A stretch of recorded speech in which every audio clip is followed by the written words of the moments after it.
Ladies and gentlemen, welcome into the Lumberslayer Friends Top 15 Albums of the Year episode. I am the one true Lumberslayer, Alex Abshan, joined as always by Adam Friedman. Happy solstice, sir. Good day. Good day. We start every episode with a beer. Adam, what are we drinking today? Well, it's turned into a bit of a tradition now, a Christmas tradition that you and I split. We're doing it for Jesus. We're doing it for Jesus. Oh man, that makes me want to talk about one of the albums already. We are going to drink, for starters here, Bourbon County Brand Stout, 2019. We do it every year. Did you get this one in Chicago? I did not. I got this one in Ferndale, Michigan. Well, hey. In fact. Keeping it local. But on release day, they release it every year on Black Friday. I was in Chicago again for Turkey Day. My brother-in-law, the mensch that he is, took me to a Blackhawks game, and they had it on draft. So we had a couple of them, and man, it was just awesome to drink such a delicious beer and watch a great hockey game. And then later that evening, we went to Beer Miscuous in Lincoln Park. Great craft beer bar. At first opportunity, we will go there. And had another one on draft. So yeah, that was a toasty night for sure. But anyway, so this is the first time I'm having it out of the bottle, though. So why don't we, without further ado, dive in here. Hell yeah. Cheers to two beers.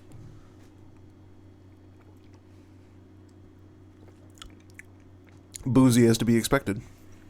Boozy as hell in the nose, man. Boozy and sweet on the nose.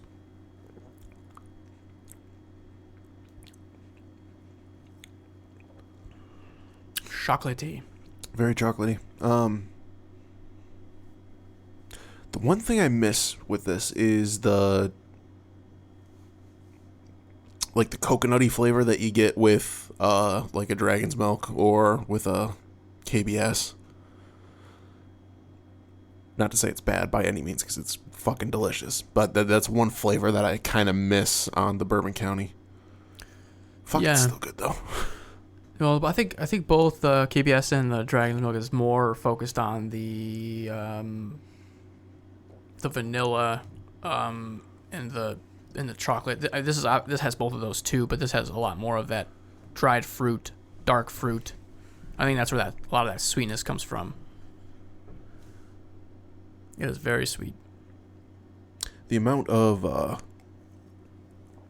class they put into the bottle design. It's beautiful. These are just fucking gorgeous. Yeah, they do a nice job. And honestly, being acquired by InBev, like the availability of it, like I drink it at a hockey game. That's insane.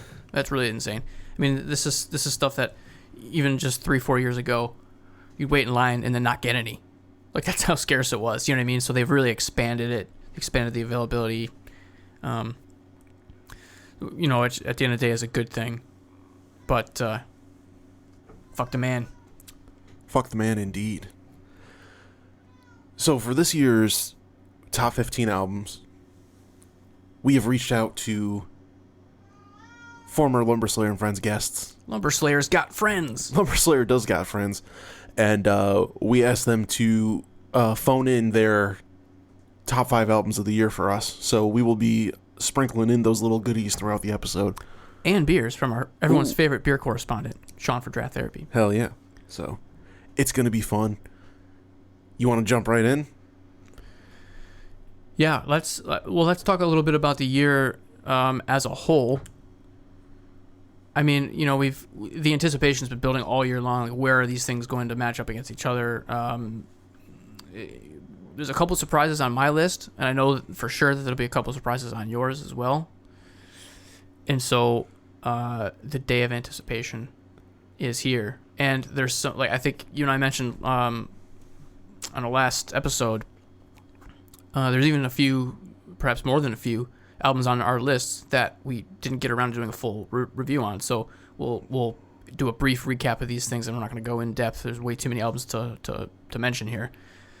But I think that makes things interesting as well, where anyone who's sat down to listen to the podcast throughout the year and have checked out some of the albums that we've hyped. We've been just gushing the entire fucking year. There's some stuff here that you may have been off your radar, so that's also exciting. So give everyone some new music to listen to over the holiday break. Shit, yeah. This is what the top album lists are for, is finding the shit that you missed. Getting to that quality. Acknowledging your betters. Oh, before we jump into this, special fucking announcement. My band, Silence, has officially announced the release of our debut EP, Eulogy of Man. I am fucking stoked. As you should be. I have gotten some sneak peeks as well of a couple music videos, which, not going to give any spoilers, but pretty goddamn cool. I did get that link to work, by the way. Fuck yeah. On my computer. Dope. I like the other video a little bit more, but those songs are dope, man. Those new tracks are really, really good. I'm fucking excited. So, if you like the intro music, The Knight's Oath is going to be on the EP. It's coming out on February 21st. We will have 2 music videos, one coming out on January 17th and the other coming out with the release of the EP. Stay tuned. I'll let you know where to get it. Gonna be great. I'm fucking stoked. So, booyah. Booyah, Grandma. As it were. So let's go through these lists. I'm pretty excited. How about this? I'll go first. Okay. Sounds fair. All right, so we're gonna count down from 15. We're gonna do 3 each. Pass that back and forth. So I'm gonna go ahead and dive right in. All right, 2019. Number 15. I'm gonna start out with an album that has gotten a lot of hype since it dropped just last month in November, but a lot of hype for a lot of good reason. Blood Incantation, Hidden History of the Human Race. Now, considering that I made a list based off of things that have come all year long, I've had a lot more time with a lot of these albums than I have with this one. So having said that, I do think that given a little bit more time and additional listens, I think I've spun it 3 times. It gets better every time. This could have been a spot or 2, perhaps, higher than it is at number 15 for me.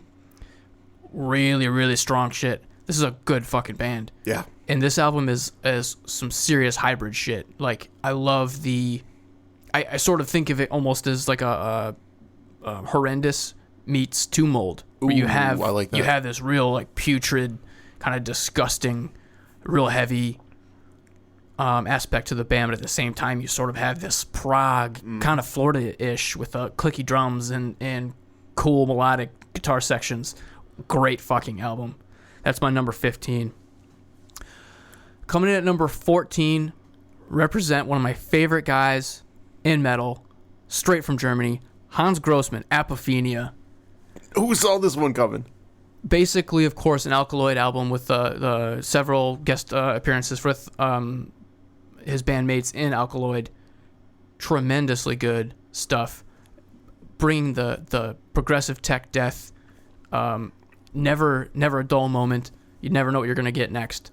Awesome performances all the way around. Hans, as busy as he is with all these different projects, loved that album. I've been spinning it all year long. That one came out in March, so I've had plenty of time, plenty of listens on that one. Good stuff.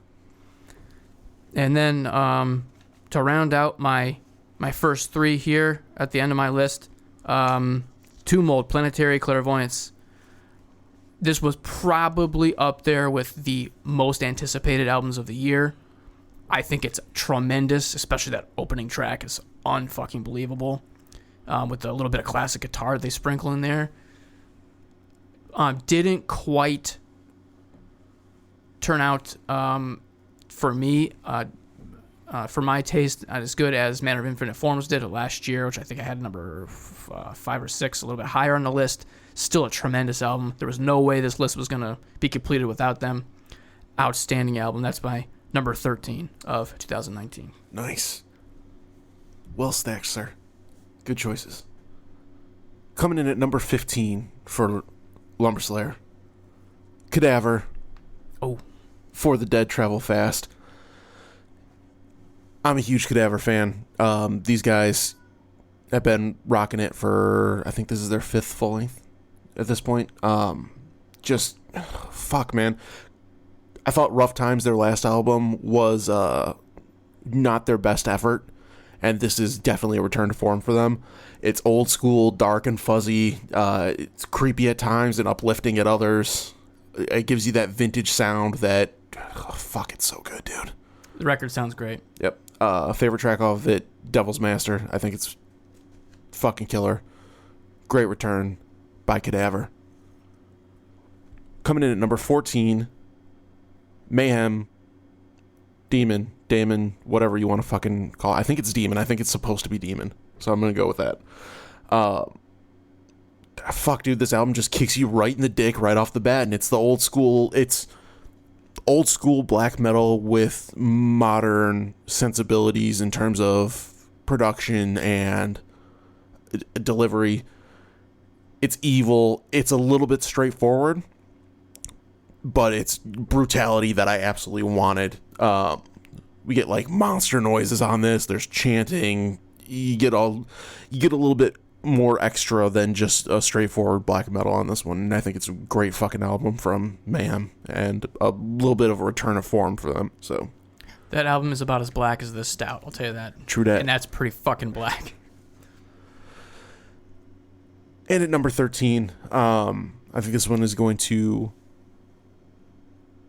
feel a little bit weak at 13 and seem like it should be higher on a few people's lists, but there's just so much fucking quality this year that it's just where it ended up. At number 13, Cattle Decapitation, Death Atlas. These guys show off what they can do for how long they've been around. It's a great fucking album. Great concept. Brutal as fuck.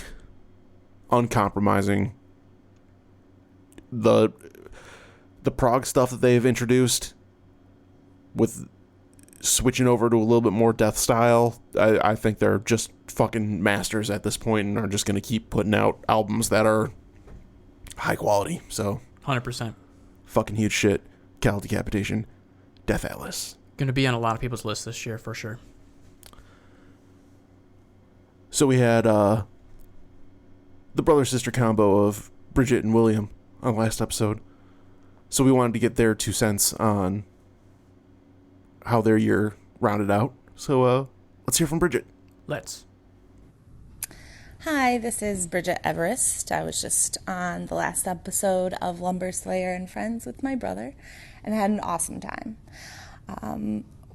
I wanted to, it was so hard. I just did my top 5 albums of the year. I'm going to go through them quick before I change my mind.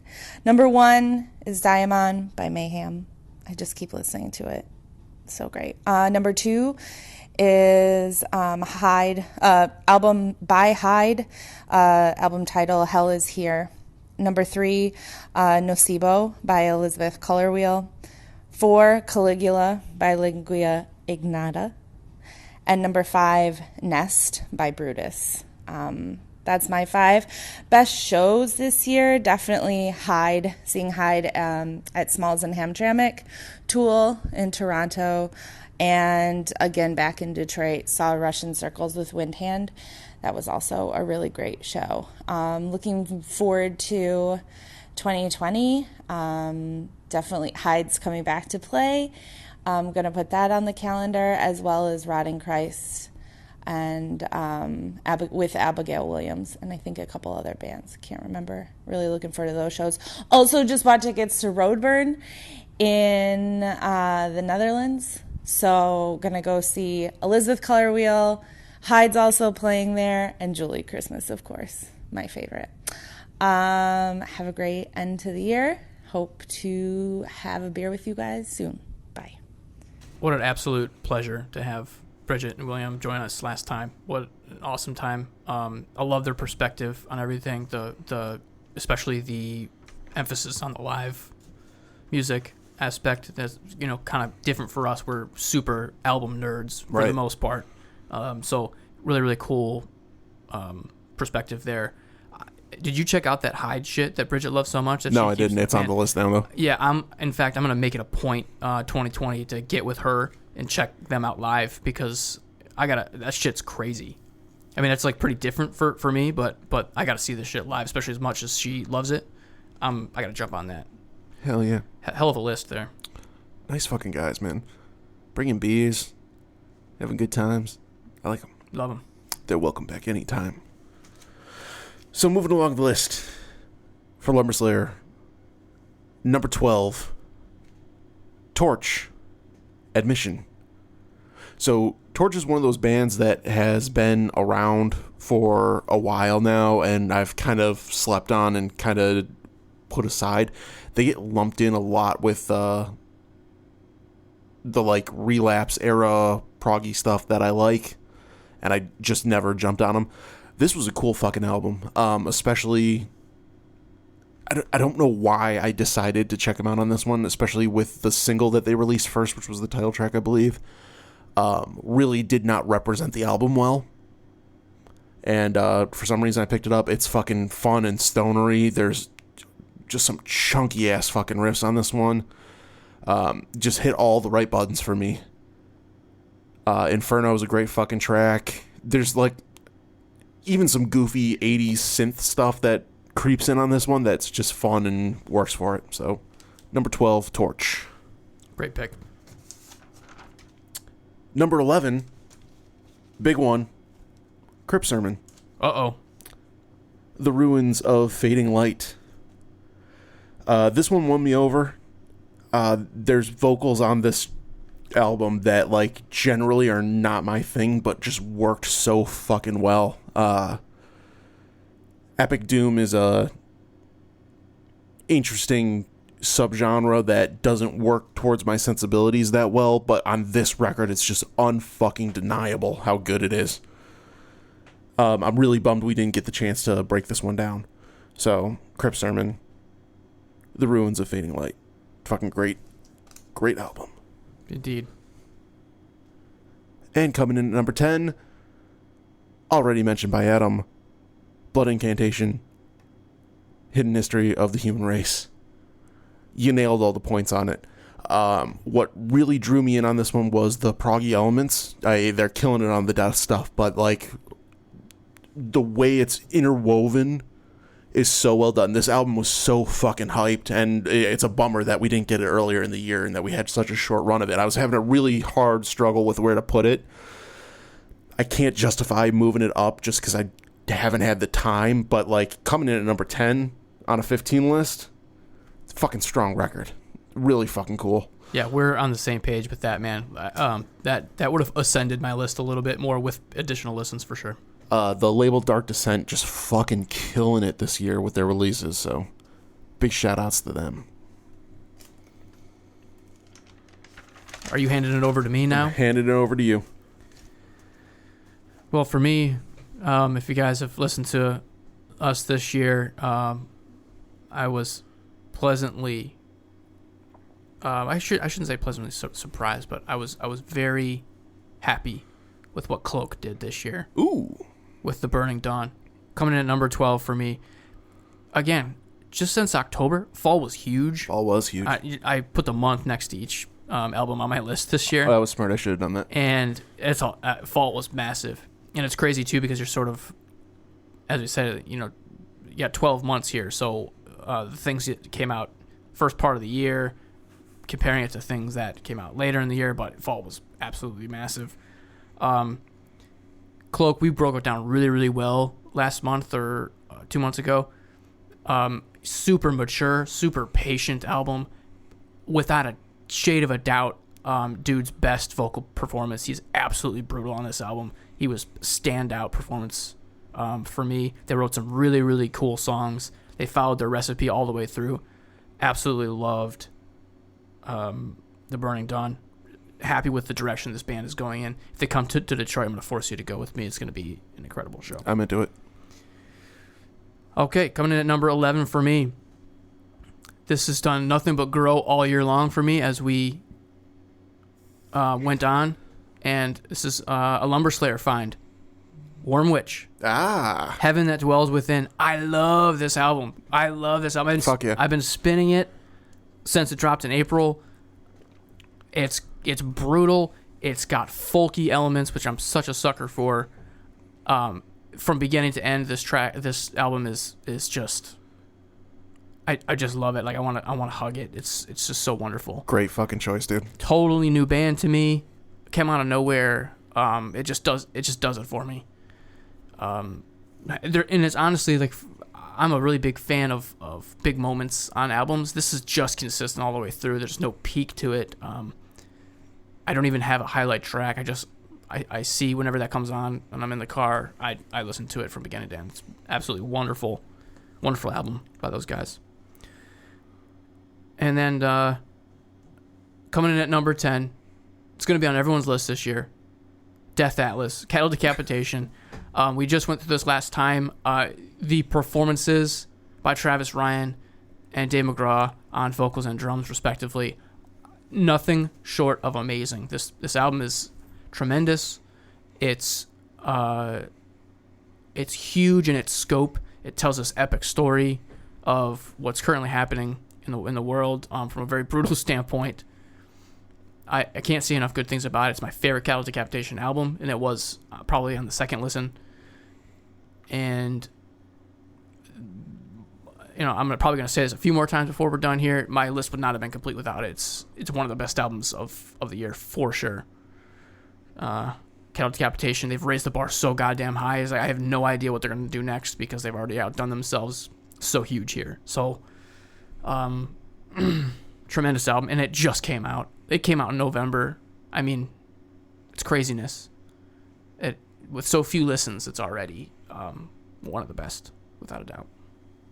That rounds out my top 10, or my bottom 5. There you go.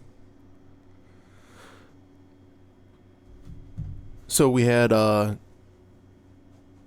perfect guest in to fight it out about the new Tool record earlier this year. A returning guest. I think our most frequent returning guest. I think he's been on 3 episodes. I believe 3 times, yeah. Our buddy Merlin has sent in a phone in, so let's hear from Merlin.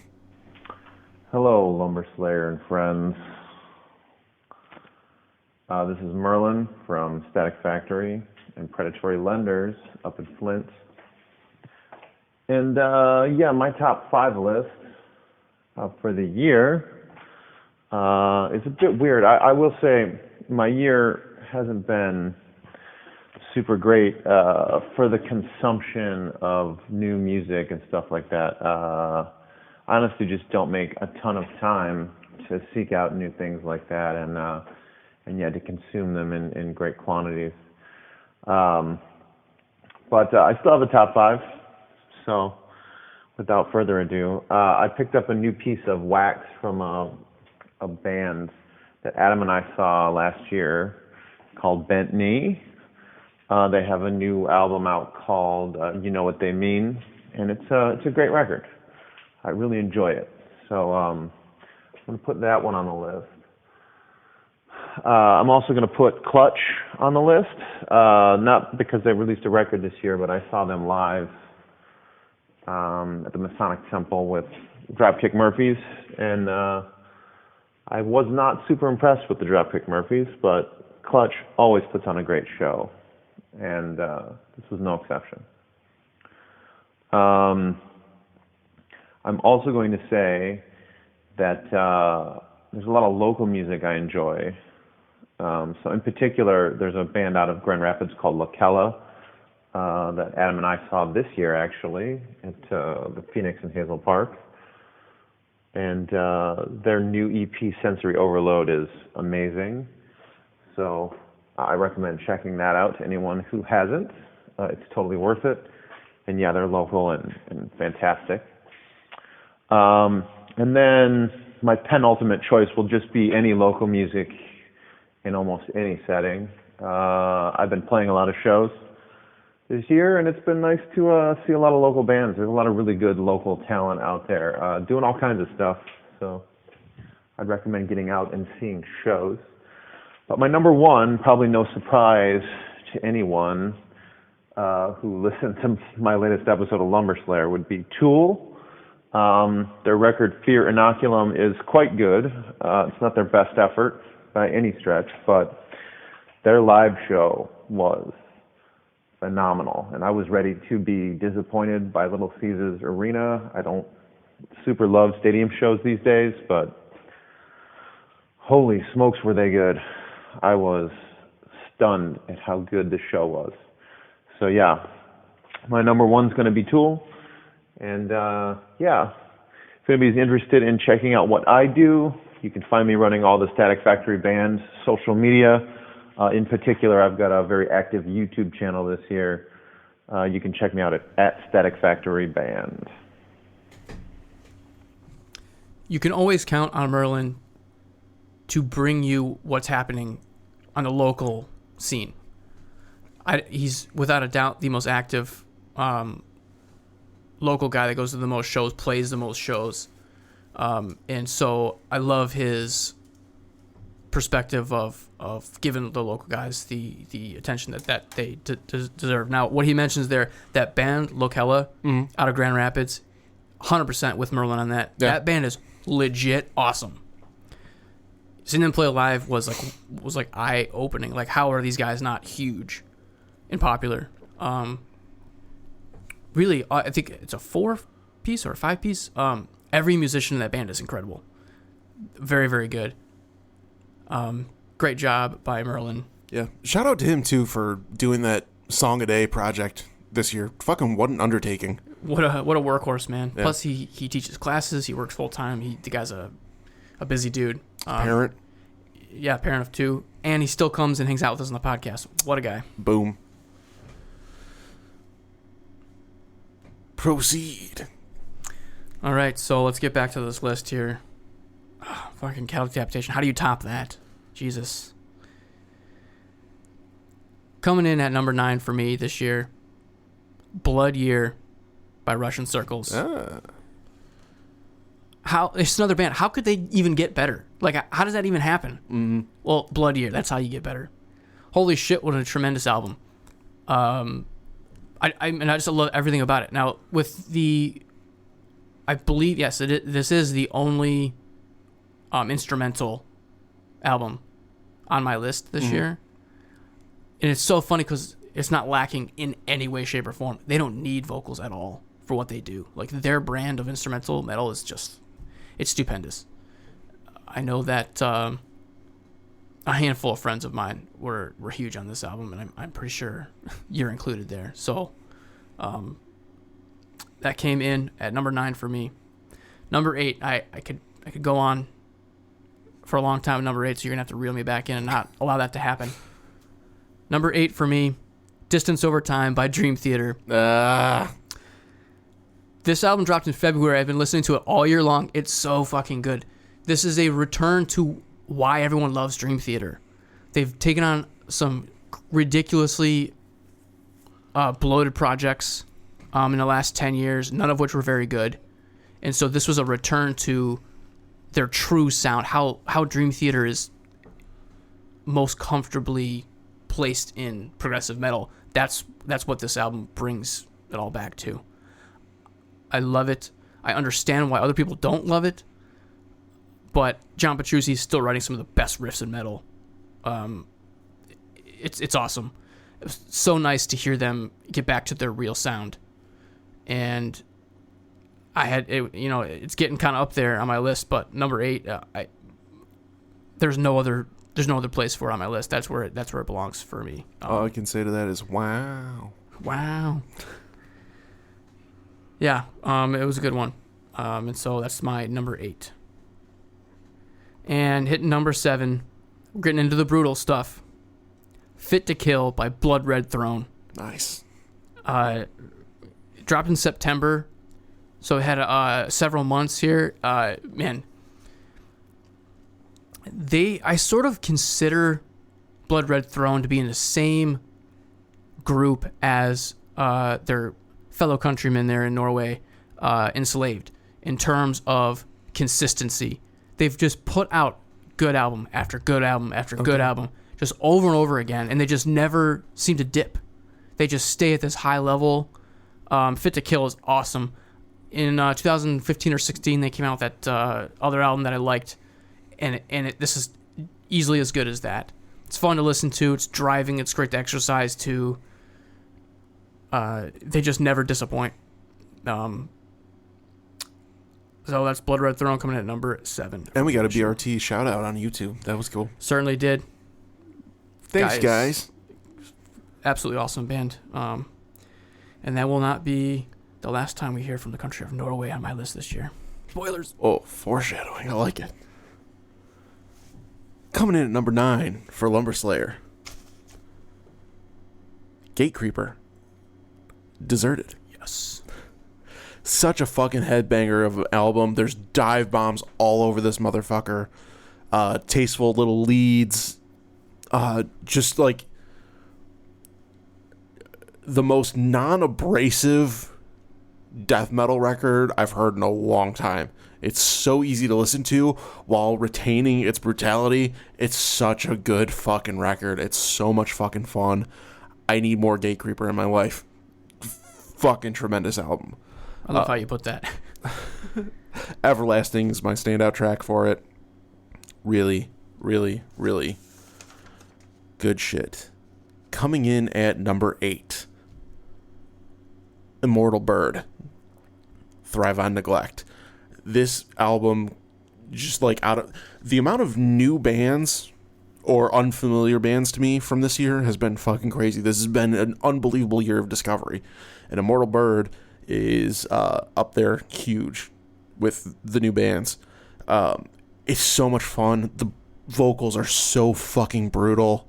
There's killer bass, the guitar shreds, the drums blast. There's a really nice separation on this album where you get all 4 of those flavors individually.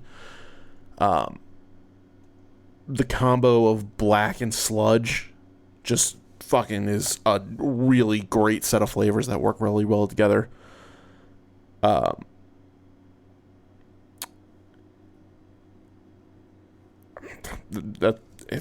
That's all I got. It's really fucking good. It's great, and that's another one that came out of nowhere for a lot of people.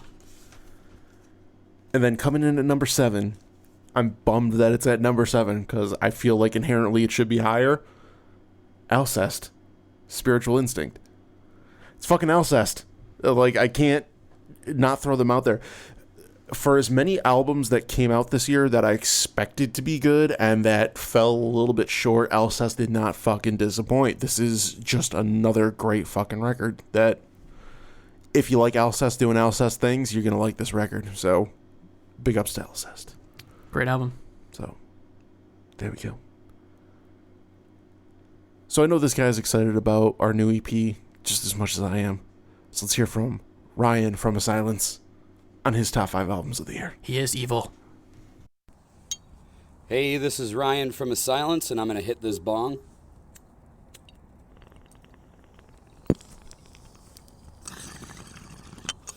And then I'm going to give you my top 5 for 2019. Number 1, Tool. Number 2, Cattle Decapitation. Number 3, Slipknot. Number 4, Korn. And number 5, Rammstein. That's my top 5. Lumberslayer. That Ryan guy's a fucking goofball. I like him. And keep him around. Keep him around indeed. So we're ready to pop another beer. Al, what are we drinking? I stopped by Urban Rest and got a growler fill. This is a Polish dark. It's called Ken's CZ, some Polish. Looks to me Czech dark. I'll go fuck myself. Thank you. Isn't that what that looks like? Czech dark? Yes, that's exactly what that looks like. Oh, okay. I'll just go fuck myself. Again. As I Cheers, do. my good Cheers. man. Wow. Thanks for picking up the growler. Shits, yeah. Oh, it's good. It's so like it's like a less nitro Guinness, but with like some oomph to it.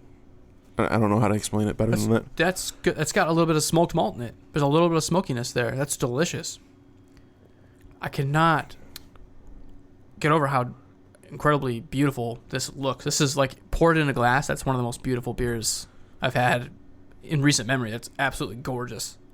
Look at the lace too after just a couple sips. That's, man. She's pretty. It's not bad for sitting in the fridge for a few hours. Tremendous. And I learned some really cool news. So of course I forget his name, even though I've been following them for over 2 years on Instagram. Head brewer at Urban Rest just got a Cicerone, like certified Cicerone diploma or whatever the fuck you call it. Mm-hmm. And only 2 people in Michigan and like only 100 some odd people in the world are certified Cicerone. So this guy is like the elite of the elite in terms of serving beer, understanding beer, tasting beer, making beer, everything about beer. Pretty cool to have that in our local brewery here. It's fucking badass. Yeah, I mean, that's damn impressive. That's like nearly impossible to pass that test. Freaking awesome. Big shout out to Urban Rest. I like those guys. Yeah, they're doing good things, and the single best sign you can ever have at a brewery is the fact that a place has the capacity to improve. And that's all Urban Rest has done. You walked in there, they were still figuring things out. Move forward a year and a half, 2 years they've been around, their beer's improved a lot. So, which is a beautiful sign. So I love Urban Rest. I love that they're right in our backyard. Hell yeah. So while we're on the subject of beer, I want to give a big old shout out to Sean from Draft Therapy and pimp the Draft Therapy YouTube channel, because that dude has been nothing but supportive to us since we've started the podcast, and he's a great fucking dude, and it was a pleasure to have him on the inaugural Lumberslayer Speakeasy podcast. Indeed. Very fucking cool. So we reached out to Sean to see if he could drop us his top 5 beers of the year, but instead he gives us his bottom 5 of his top 10, which was still very good. So let's hear from Sean real quick. Hey, Lumberslayer and friends, Sean from Draft Therapy here, and Adam told me that Air Supply and Michael McDonald weren't really in the audience's musical genre of choice, so I'm here instead to give a portion of my top 10 list for favorite beer choices of the year 2019. Now, just a disclaimer, I'm a mostly Michigan beer guy, so you'll notice just Michigan beers here, and I'm not going to give away my top 5 because you can see my entire list at youtube.com/drafttherapy. So these beers aren't all new beers, they're going to be mostly Michigan, they're going to be all Michigan actually, but they're new to me because I just tried them this year. So with that out of the way, let's go. Now, as a bonus for you listeners of Lumberslayer and Friends, I've got a number 11 on my list. That's Keto IPA from Cranker's Brewery. Now, when I was a full-time keto guy, I would have killed for a beer with this much IPA flavor. At 3.3 net carbs, it's certainly not as dry as a brewed IPA, so if you're not a fan of brutes, which are low in sugar, you're not stuck drinking Michelob Ultras and Miller Lite.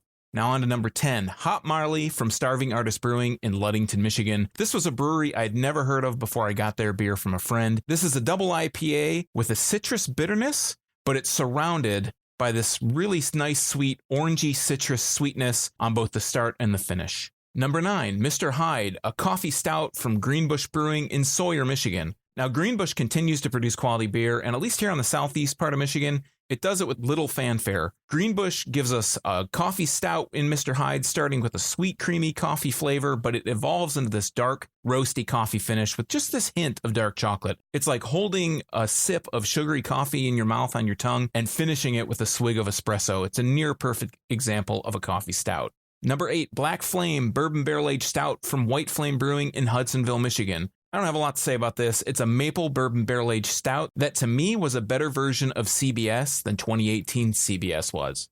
Number 7, Mas Agave Tequila Barrel-Aged Imperial Goza from Founders in Grand Rapids, Michigan. Back in a world when we didn't know what a white guy printer was, Founders was producing quality beer and was only 30% owned by a Spanish beer conglomerate. Their third release of the 2019 Barrel-Aged series was a surprisingly good tequila barrel-aged Imperial Goza that tasted like the closest thing to a margarita in a glass. A huge standout in a sea of bourbon barrel-aged stouts, Mas Agave impressed me with its inventive taste.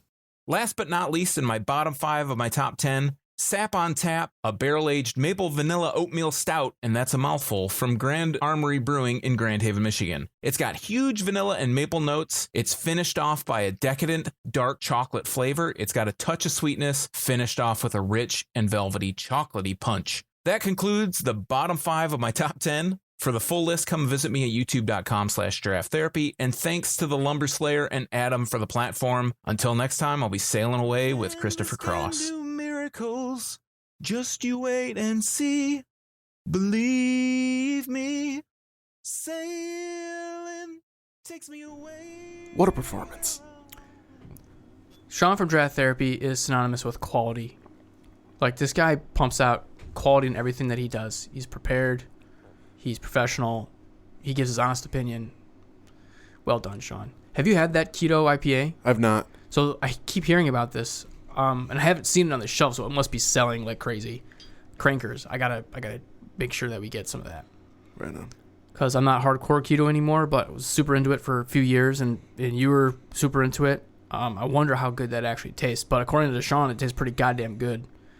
Gotta check that out. And then that Black Flame by White Flame Brewing, that he said is better than CBS. Holy shit! Yeah. I gotta get my hands on that. Unfortunately, these days I probably catch about 3/4 of Sean's videos. Like he's like Merlin in that he's a workhorse. Right. He pumps out 2 videos a week. In the quality that he does and in the well-produced manner that he does those, mad kudos. But it's hard to keep up with because he does so many. So I do my best to get caught up, and some of them fall through the cracks. But I'm definitely gonna do that. The Keto IPA by Crankers, and then the Black Flame by White Flame Brewing. Right on. And what a set of pipes on him. Who knew? And then also his mention of the Mas Agave there. God, man, dude, no joke. Yeah, that's a crazy good beer. And yeah, the weird controversy with the lawsuit thing going on with Founders, I don't even fucking... I mean, I don't really have much of a comment other than that's just a super strange story to me, but whatevs. Live to see another day. Ready to jump back in? We're getting to the top of the list here, so things are getting a little bit exciting. Was I up or are you up? I think I'm still up. What you got, buddy? Moving into number 6. We're getting into the Adam Friedman recommendation section here. Uh-oh. Gerthang, Ascension. Oh. What a great surprise. Big thank you to Adam. I always look to Adam for recommendations on new stuff. He does such a good job digging, and Gerthang is no fucking exception. This album is grim. It's atmospheric. It's black metal without bowing to cliche tropes that you find in old school black metal, while still, like, they're their own thing, but it's... I'm at a loss for words.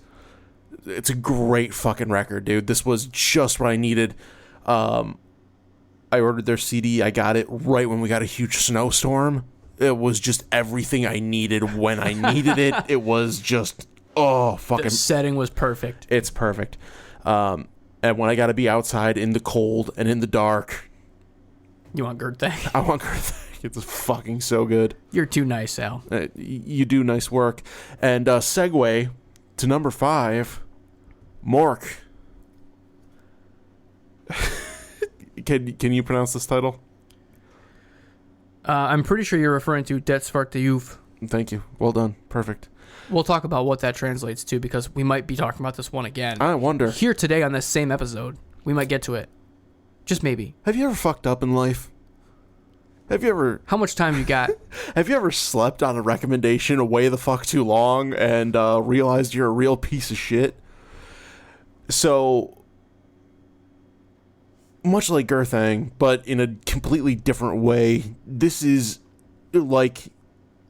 The sound is super old school black metal, but has its own modern sensibilities. There's some groove on this fucking record. that you wouldn't get in an old school black metal while still sounding like old school black metal.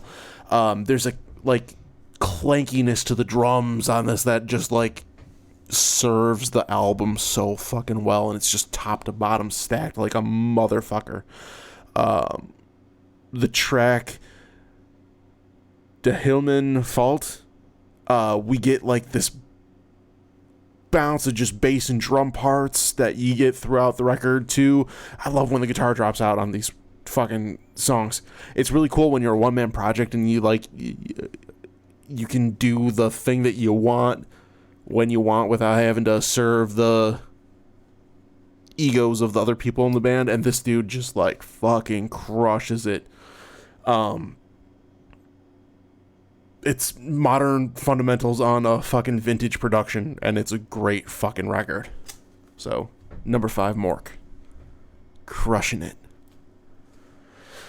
And then here's where we get into the how the fuck am I going to rank this section. At number 4, an album that right out of the gate at the beginning of the year I knew was going to be high up on the list. Wretched Fate, Fleshletting. Uncompromising death metal. This album is stacked. Just like when you could hold on for the, like, it has the benefit of sitting with me for the year, but like I knew instantly that this one was going to be a big one. Big props to like having the most like brutal but audible vocals. The guitars, what a dual attack. So good. Production's unbelievable on this one. Fear Expulsion, probably my favorite track on the album. Just so fucking good, dude. Tremendous. Great album art. Fits the... Just... I was stoked about this one. Another great find. I believe you found this one. I did, yeah. You got one of the this is not a widely printed album. I think you got one of a few hundred or something, if I understand correctly. Yeah, and I'm glad I jumped on it when I did. So, very fucking cool. Wretched Fate. Yeah. Fleshletting. Dude, like, all right, well, we might be talking about these albums another time here today, so I'll hold off my comments. But, fair enough. Stupendous list so far. Are you officially passing the torch to me? Is it you. Up to me? So when it comes to number 6 and number 5, I wanted to mention them together, and they belong together, I think, because my feelings about them come from a similar place of my heart. At number 6, I've got Wretched Fate, Fleshletting. Hey! And at number 5, I've got Deserted by Gatecreeper. Okay. Now, we've talked about these already today. Now, here's why I put them together. I love the way the album sounds. You can talk about songwriting, check, they're great. You can talk about performances, check, great. Guitar solos, check, great. All those things are fine. What I love about these albums is I just love the way that they fucking sound. Yeah. Okay, Wretched Fate is up there in your upper echelon of how Swedish death metal is supposed to be done. Like, here's a clinic. I think I put it that way when we did the review back in February. Like, this is a fucking clinic. Like, you want to make a great Swedish death metal album that sounds like Bloodbath and all the greats? Do that. Like, this is the album. I love how they structured it too. It doesn't start out strong. It just gets stronger and stronger and stronger until the album ends. I'm not huge on sound clips, but the 2-3 times they plug the sound clips in, they're so entertaining and so brutal and horrific, and it's a near perfect Swedish death metal album. It just is a serving of exactly what you wanted. It's like you're coming off of a fast going into Thanksgiving dinner, and they serve you turkey and mashed potatoes and stuffing with extra gravy and cranberry sauce and green bean casserole and like a perfect dark beer on the side. That's what Fleshletting is. It's such a great death metal album that it just immediately, like on the probably the second listen, I was like, this is one of my favorite Swedish death metal albums. It's that good. It's tremendous. I've said way too much. Way to improve on what I said. And Gatecreeper, like I said, coming from the same place in my heart, I just love the way the fucking album sounds. Mustache Guy, we saw play live with Spirit Adrift. God, is he great. Yeah. Tremendous effort on the vocals. He's so brutal, but not abrasive, as you put it.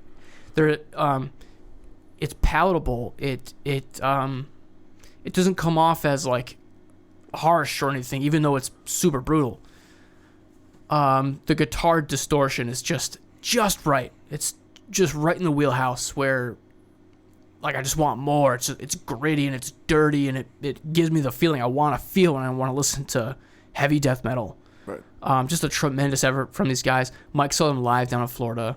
Super jealous. I mean, we're getting to the top of the list here, so obviously ranking these guys as high as they are, you guys get the picture. Great fucking album. If I may, real quick, it's great that you point out the sounds of these two fucking records, because you got the Swedish and you've got the American, and they couldn't be more different in terms of sound, but yet they equally do exactly what you want and expect from those two sounds. Precisely. So exactly my point there. I just love the way that it sounds, and as a whole, I mean, there's no track where I'm like, the fuck are you thinking? It's just from beginning to end. It's a great album.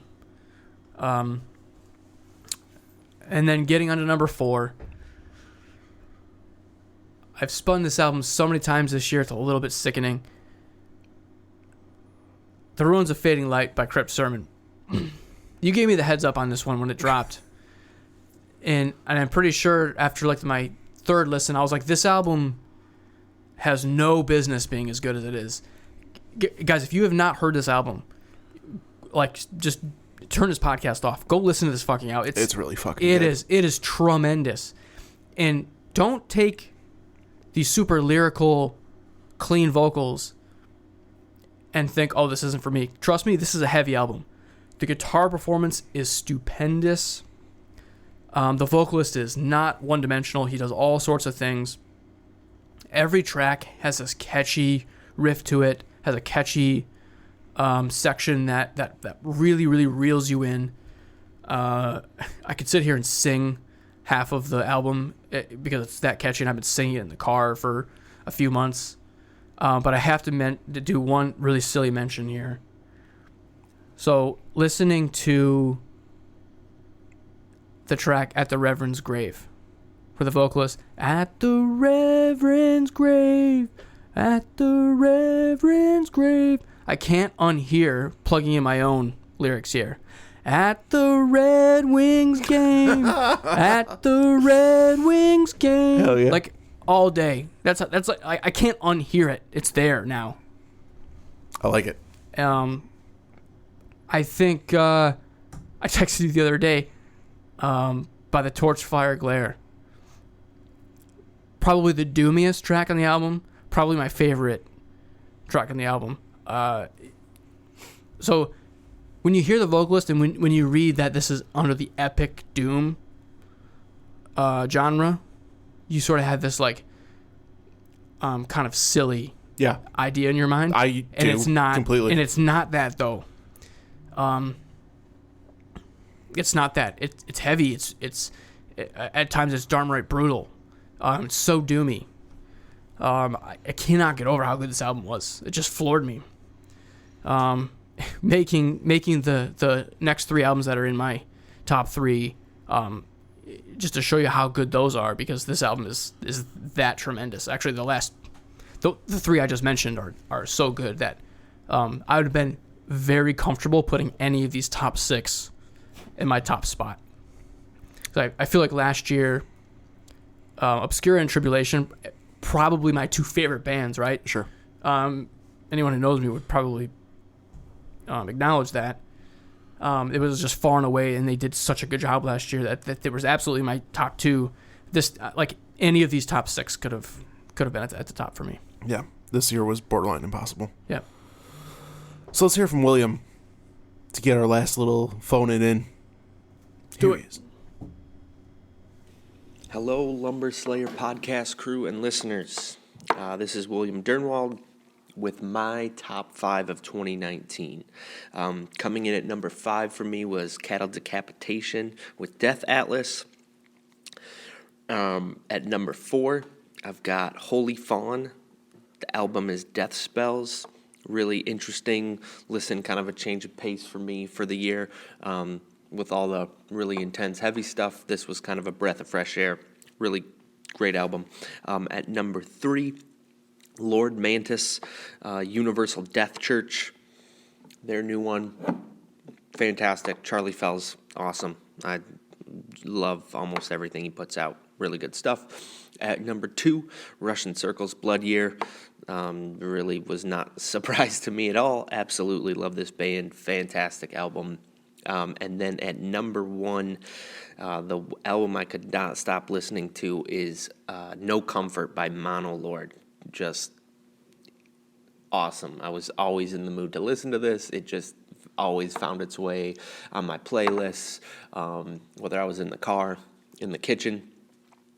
And, yeah, just fantastic overall. So that is my top 5. Have a good one. Did you spin that Monolord album? No. Oh, man. It's tremendously good. William, God, I loved meeting him for the first time. Because I've been friends with Bridget for a long time, but it was the first time getting to know William a little bit. What a fucking guy. And clearly a tremendously awesome wealth of knowledge when it comes to the music. So it's a good friend to have for sure. Yeah, dude, just such a great episode last time. It was so much fun. Nice guys. Awesome list by William there. So coming in at number 3 for Lumberslayer, as we get into the hardest part of the list. Again, a recommendation from Adam Friedman. Horseburner, The Thief. Oh, man. This was the Baroness album that I wanted and didn't fucking get. He said it. I will absolutely say it. It brings the stoner grooves, but also they've got a thrash and prog element to them. To me, this is what I think would happen if you had John Baisley and like Troy and Braun from Mastodon, and you told them make an album together. I feel like this is what you would end up with. Hand of Gold, Man of Stone, it's my favorite track on it. This album fucking rips. It's so goddamn good.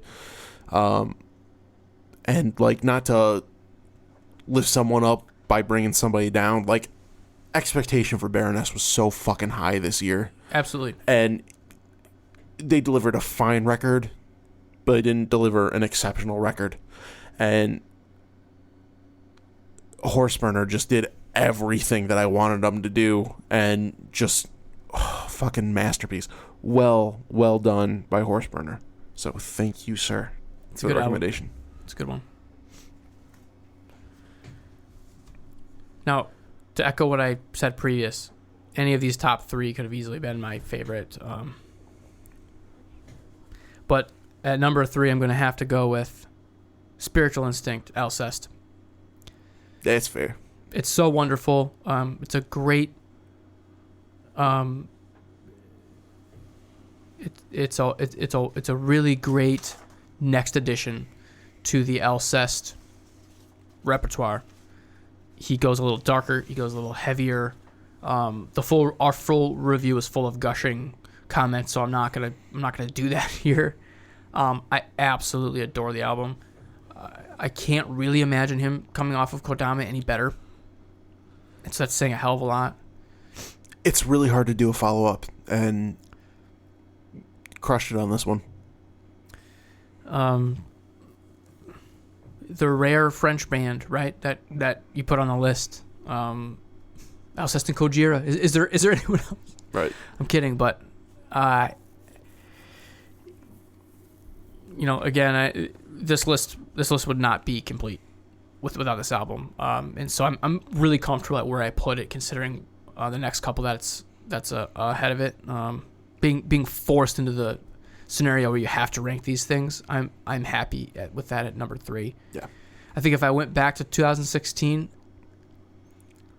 perhaps Kodama would have been number 1 if I re-ranked everything today, just because I've listened to that album so many more times now. But anyways, this episode's about 2019, so we're gonna continue.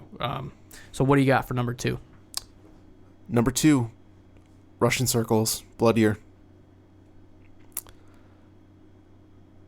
Again, you said it in your review. It's when you can make such a compelling instrumental album, it's undeniable. And Russian Circles has been a band that I've been following for quite some time now. This record's great. It's like a horror movie soundtrack to the nth degree. I fucking love Russian Circles, man. They do so much with so little. Like, you could take a 3-piece band, no vocals, and put out what they put out. It's mind-blowing every time. Milano, best track on it for me. Like, the ergonomic value you get with Russian Circles is just undeniable. So, number 2. Yeah, the level of impressiveness where they were already a great band, and then to somehow go from that to being even greater. That's the real impressive thing. For me, this is the best Russian Circles album. Yeah. It's like, how do you do that? Like, it's just it's so impressive. It overwhelms me a little bit. When we reviewed that back in August, mm-hmm. I did not realize that would be so high. Yeah. On your list. Tremendous. Yeah, it's one of those that, like, just sat with me really, really well. Fucking good album. What you got? Coming in at number 2, 2019. Old Star by Dark Throne. At number 2? At number 2. Wow. Impressive. I did not see that coming. Which is funny because you mentioned that it was going to be in your top list, and I totally ignored the fact that you hadn't brought it up so far. Holy shit. The riffs. Yeah. This and my number 1, which I know you know what my number 1 is going to be, but it's a mystery to everyone else, right? The riffs, the simplicity is what really gets me. There's no impressive technicality on this entire album. It's not there. Do they nail every performance? Yes. But for a guy that obscures your favorite band, this is so not that. It's not even funny. But the songwriting, every one of these tracks. Okay, so take I already said earlier in the year, Hardship of the Scots is probably my favorite thing that really stood out about this album when I first listened to it. But Duke of Gloat, Keys Inside the Wall, all these tracks in this album, they sort of follow the same recipe where there's a shift halfway through. So you almost get, for the most part, 2 for the price of 1. 2 kind of separate ideas that they brought together with this like really clever bridge in the middle. And you just go from riff to riff to riff, keeping you engaged. There's never a dull moment. I think Fenris and Nocturnal Culto, they are probably the best duo in the game. They've been doing it for so long. It's not even black metal anymore. There's certainly black elements because that's where the roots are. But it's really kind of more deathy. But I'm comfortable filing this album away and just extreme metal and just being done with it. I'm not really worried about classifying them any further. This album, I listened to it twice this week. I listen to it all the time. Fuck yeah. It's absolutely awesome. And my number 2, and it dropped in May, and I've just liked it more and more and more the more I've listened to it. I dropped a number 2 in May. Couldn't resist that one. So easy.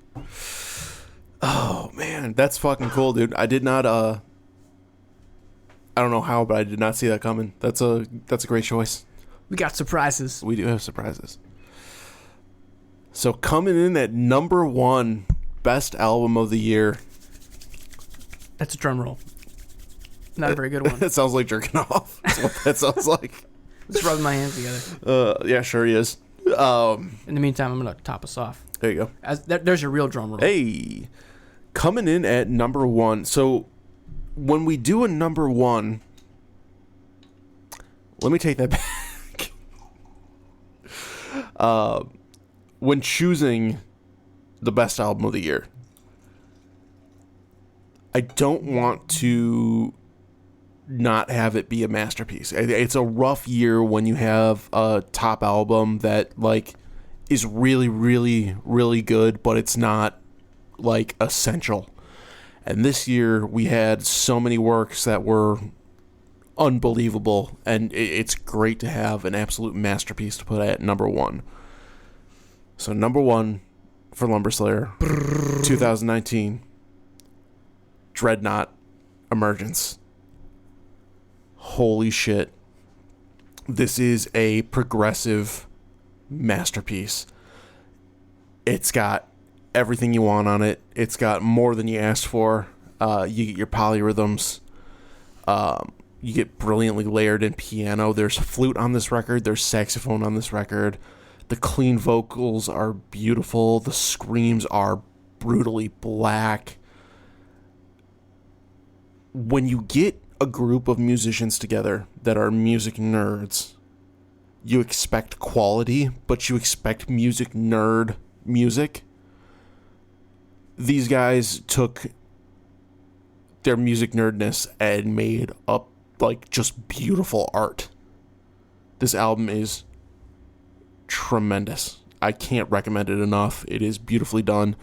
Double female vocal attack on this one. Like I said, you get your wind section that you wouldn't expect. Guitars still shred. Drums are doing crazy shit. Tempered is my favorite track on this one. Unbelievable album. Dreadnought Emergence. Number 1 for Lumberslayer. Beautiful pick, and I would have called that several months ago because I knew you were just absolutely in love with that one. But you hit the nail on the head. These are music nerds. They got together to do a project, and the result was a tremendous fucking album. It is progressive porn, or however you put it. But, I mean, that's bordering avant-garde, in my opinion. I agree with you. Again, not to, like, lower another band to bring up another band. You talk about a band like Haken, and it's obvious guys that have... their life is music, and sure, they've worked around it. And the music serves that. Where with Dreadnought, I feel like they've created a work of art instead of a work of musical expertise. That's my best way of putting it. I have to say that Dreadnought album had one of the most unique and most intriguing album art covers. It's pretty cool. It's really, really different, as is the music. Well representative of. Man, what a list. Fucking what a list. I'd be remiss if I hadn't pointed out that my top 3 was all fucking digipacks too, which ruins my day really bad. My 3 favorite albums of the year I can't fucking get for the collection. Hey, it's a positive day. Keep your negative feelings for another time. But I do want to mention that I am an equal opportunity enjoyer of music. For the record. Congrats on your awesome list there, Al. Thank you, sir. I enjoyed it quite thoroughly. I wonder what's going to be number 1 for Adam. You gotta masturbate it. Yep, sorry. Anyways, coming in at number 1 this year, guys, anyone who knows me, Rob, Mike, you guys been listening to me talk about it all year long. Mork, dat zwarte juf. Now, to the fun part. What does that mean? What does that translate to in English? It translates to, it was black. And let me tell you guys, it was black. It was very black. This is black metal, pure, but the catchiest and most fun you ever had with black metal. I think Rob put it just absolutely perfectly, and it echoes kind of another comment that you had made when I introduced you to the album. It sounds like black metal garage band, but they actually put a hell of a lot more like thought into the songwriting. Garage band in that it sort of sounds like shit, and in fact, when I forced you into the car to finally introduce you to this record, and you were like, "Oh my god, this is amazing."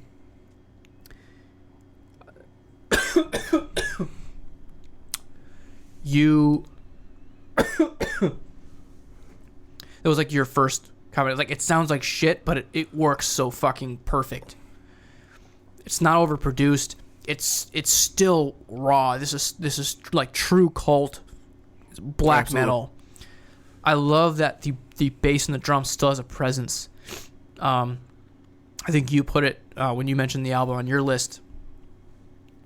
When the guitars back away, you still have this sort of like doomy, gloomy thing happening throughout. Some of my favorite things in the world inspires me. This album inspires me.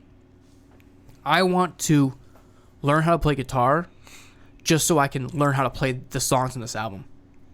I'd be in like a Mork cover band because this album is so good.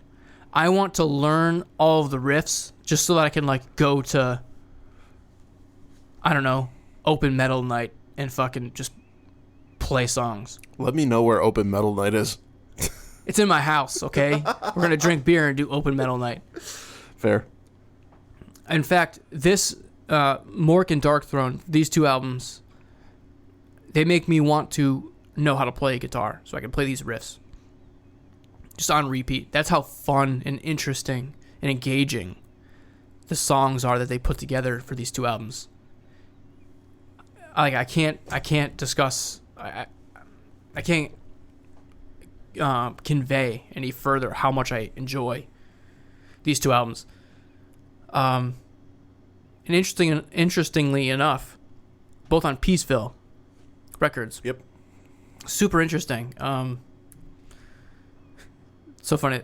Two black metal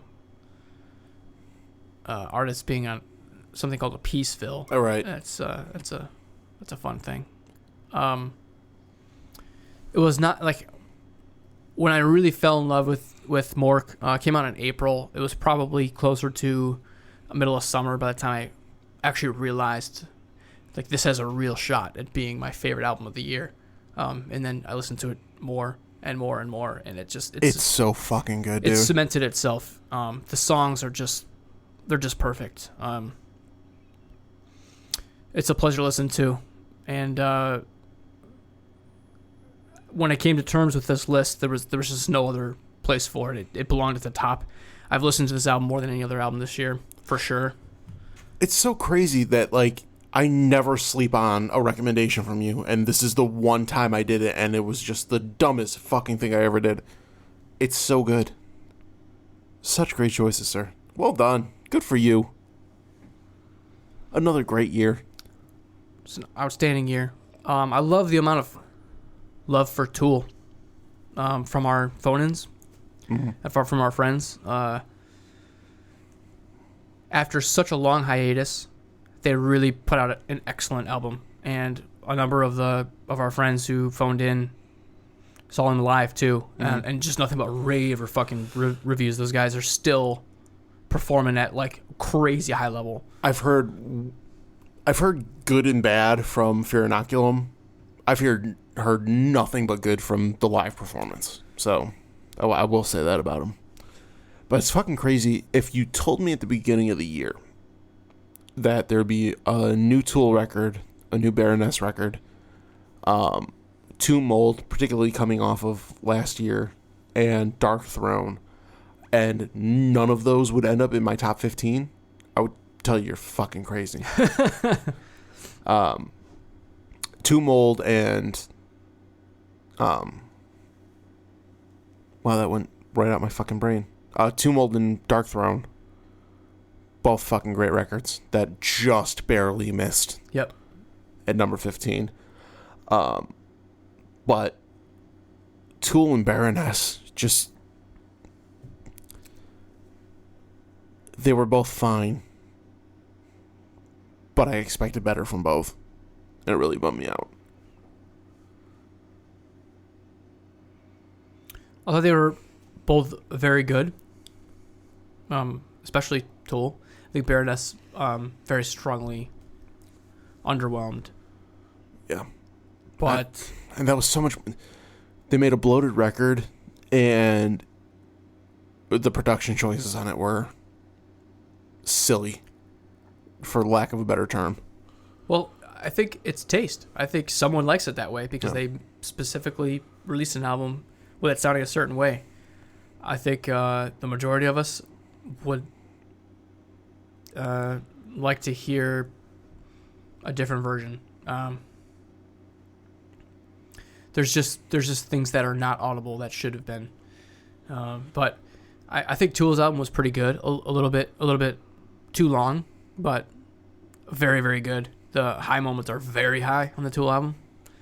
Not within my range of going on the list, but very, very good. I did have a couple other mentions if we have a few minutes here. Please. I did want to mention Finster Forest came out with a new album this year called Zerfall. Really, really strong album from them. Didn't quite grab me the way that 2015's Rastlos did. That's probably my favorite, but I'm a huge sucker for that folky stuff. Absolutely awesome album by them. Outstrider by Abbott was so fucking good. Really, really great album. There would have been even more Norwegian black stuff that I could have put on my list, but didn't quite make the cut. Not as fun and as engaging as the debut Abbott was. One of my favorite folk metal bands didn't make the list this year. Renegades by Equilibrium.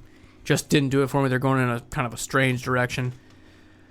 Outstanding album, Divided by Darkness by Spirit Adrift. These guys are tremendous. They're super busy because these are the same guys as in Gatecreeper. Didn't quite do it for me the way that Curse and Conception did, but still a very, very good album.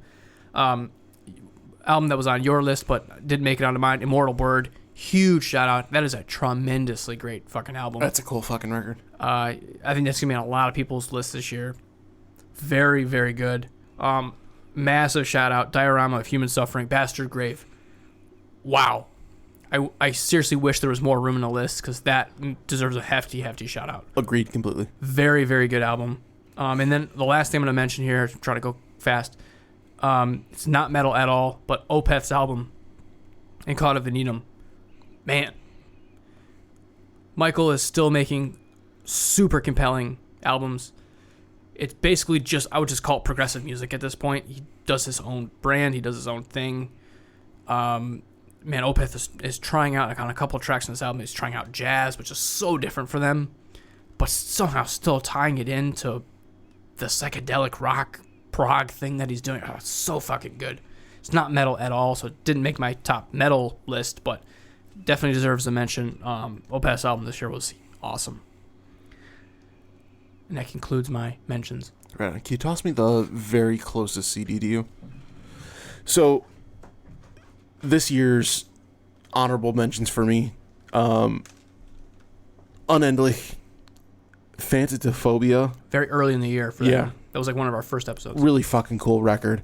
I really like that one, and it was juggling that last spot, that number 15 spot, was so fucking rough. Wormwood. Fuck, I hate this shit. We get such obscure fucking records and from all over the world and trying to fucking pronounce this shit. Natarvet, Nattarvet, really fun record. Really like that one. Wormwitch, which you had brought up, So good. And then another Adam Friedman recommendation, Veil of Nath. Yeah, Veil of Nath, yeah. Oh my god, dude. Just It's a huge year, dude. Massive year. Just so many good things. the amount of like debuts and second albums from smaller bands, just this year crushed, dude. We are so fucking in a world where you have so much volume available to you. Like, it's not like these bands weren't around forever. It's just you didn't have the access to them like you do now. It's a great time to be alive. I think all the evidence points to the direction that metal is alive and well, and that's like the best news you could ever ask for. Fuck what's going on in Washington. Fuck what's going on anywhere. Metal, so near and dear to our hearts, is in a very healthy, thriving place. Yeah. So many things to look forward to. There's so much going on. Not everything is spoon-fed to you guys. You gotta listen to the podcast to get the indie stuff, the underground stuff. Continue to tune in because we're gonna go even deeper next year, and it's going to be another huge year. Got all kinds of plans to expand our quality, all kinds of ideas to get a little bit bigger of a YouTube presence, and all kinds of big things. We've already got a couple of high-profile guests lined up for next year, so you have to stay tuned to figure out what's going to happen there. Very excited. So there will be more albums and more good beers to be had. We'll have some repeat guests because they're just dying to come back, and we're dying to have them back. Hell yeah.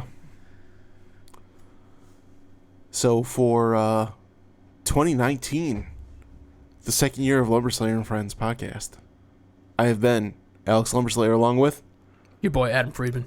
and we'll see you.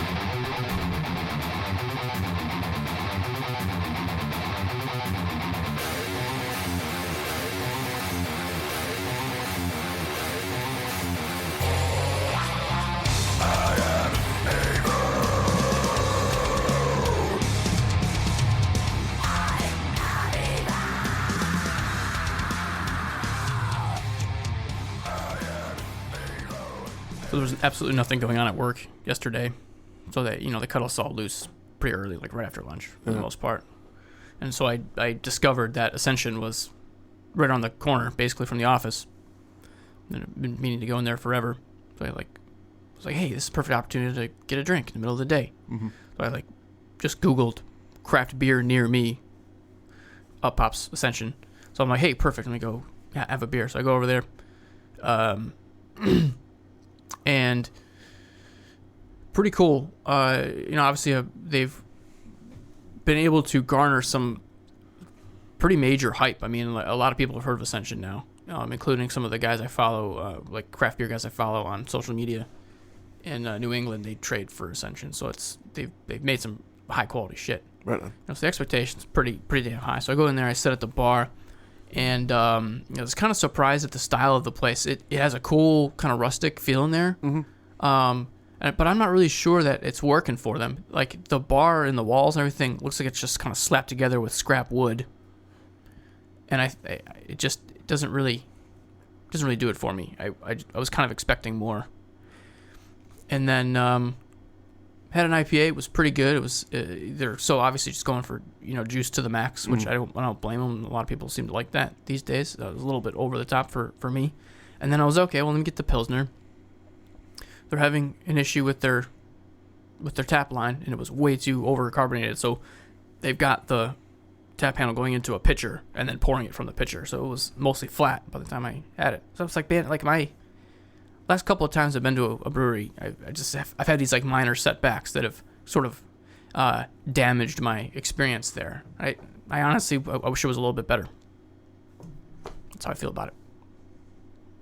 So you're just having a string of bad luck with... Yeah, that and at Greenbush. It's fucking weird. And those are two places that are supposed to be really, really good. And I haven't given up on it or anything, but I wish I had a better experience. I had a really great time at Greenbush. So I'm really bummed that you guys didn't have as good of a time as I did. It was really fucking busy when we were there too. Seems the always be, from what I understand. Yeah, Right. we waited probably 30 or 40 minutes for a table. Ascension's fine.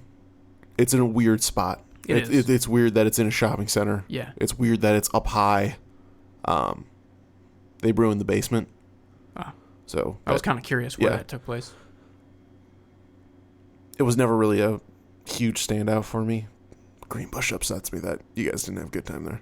So, Well, I'm certainly going to be going back to Greenbush because I think that one isolated experience is not going to speak volumes. We need to go back. Plus, it's conveniently located right on your way to Chicago, so Word. It makes it easy there.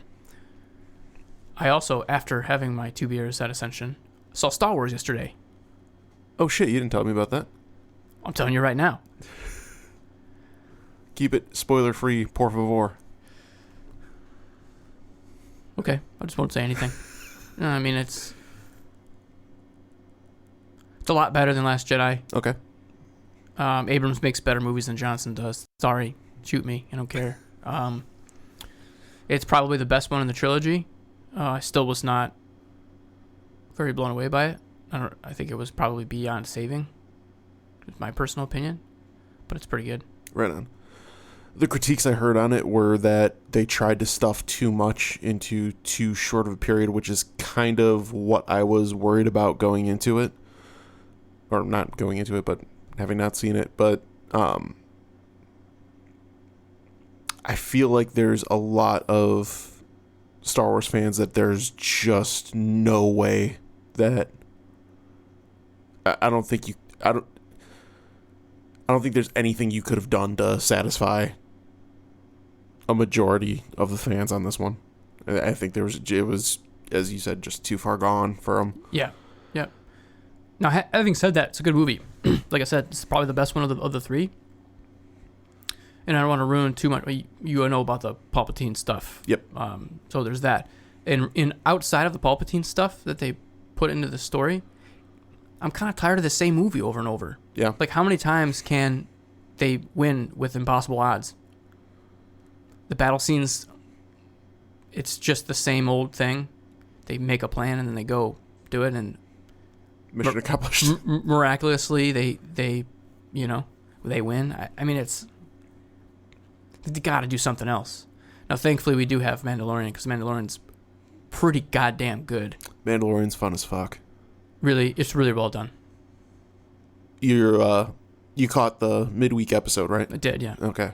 So, what in that episode was crucial to Rise of Skywalker? Crucial. Anything? Because I was watching it and it didn't seem like there was anything noteworthy other than Gus Fring was introduced. Yeah. Like, is he a part of that movie at all?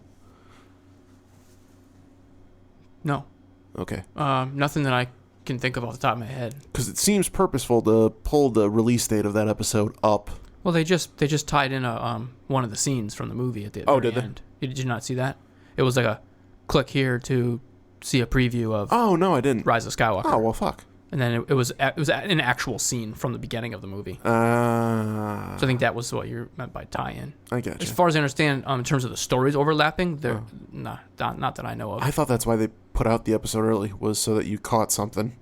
So it came out Wednesday, right? Yes. So, and the movie came out Friday. Yes. So I think it was just to get people even more hyped than they already were. They probably sold extra tickets or some shit. It's Disney here. Unimpressed.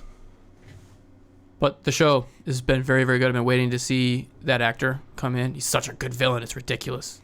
And that final scene was crazy. Those troopers were so dope looking, man. For sure. And even just the way he lands with the TIE fighter was fucking awesome. Right. Were those the same Death Troopers from Rogue One? Not. They look really similar. Yeah, they've included so many different types of troopers at this point, Right. that I can't keep track of them. They're super nerds who are obsessed with all the armor and all that, and and that's cool. But that's not something that I really know well enough. But they look dope, I'll tell you that. Word. And finally we had some really, really fun episodes here for like 4 of them, where it was kind of just adventures of Mando and Baby Yoda. You know what I mean? Mm-hmm. And now we're sort of pushing the storyline forward. I think we only have one episode left, so it'd be cool to see how they conclude the first season. But man, you can't say it's not a big success. I mean, the memes, everyone's watching this show. For sure. It's been a lot of fun, and it's just nice to have something aside from a rather disappointing. I mean, aside, it's not like the movies aren't good movies too. You know, that's the thing. I mean, I try not to be too overcritical with both my breweries and my Star Wars now, but for me, the movie saga has really been kind of a bummer. And so it's so nice to have Mandalorian be as good as it is. I think it exceeded expectations, at least on my side of the world. My theory on it is that we have outgrown the serial movie and moved into the long form 10-episode arc thing where you have the prestige of the original trilogy, and then you start in the 90s making the prequel trilogy where movies are still more relevant, and the format just doesn't work today as well. And you would be like, you want those 3 movies because that's the way it's been done in the past, but if you'd done those 3 movies as a series, a 3-season, 10-part each series, you might have been able to do a little bit better there. You and your structure, man. Yeah. I'll tell you. Structure's important. See, that's not really something that I would have thought of. It's an intriguing idea. Unfortunately, we'll never know how it would have panned out. Right. But, you know, they have consultants and specialists of all types, especially a corporation the size of Disney. They know all the data on this stuff. So I think that we'll probably see more series stuff. Like a Knights of the Old Republic trilogy seems fucking stupid to me. Like, why wouldn't you do that as a series? Well, they're doing Kenobi. Yeah. You just hope that that's, you know, intriguing. They'll introduce cool new characters, I'm sure. You know, and speaking of characters, sorry to hijack this conversation and go back to the films. Like, when you think of the original trilogy and the adventures of Han, Luke, and Leia and Chewie, right? Mm-hmm. Cruising around in the Millennium Falcon. Finn, Poe, and Rey are just not as likable and as I'm just not at all as on board with the core characters.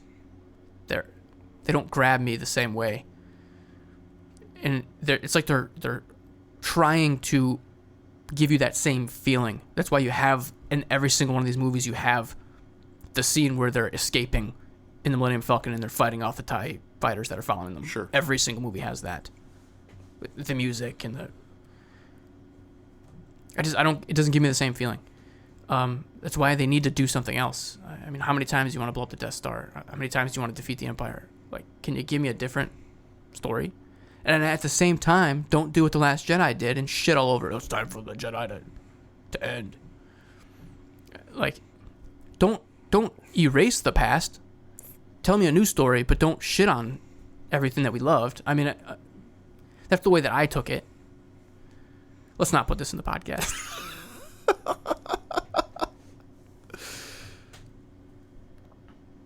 Fair enough.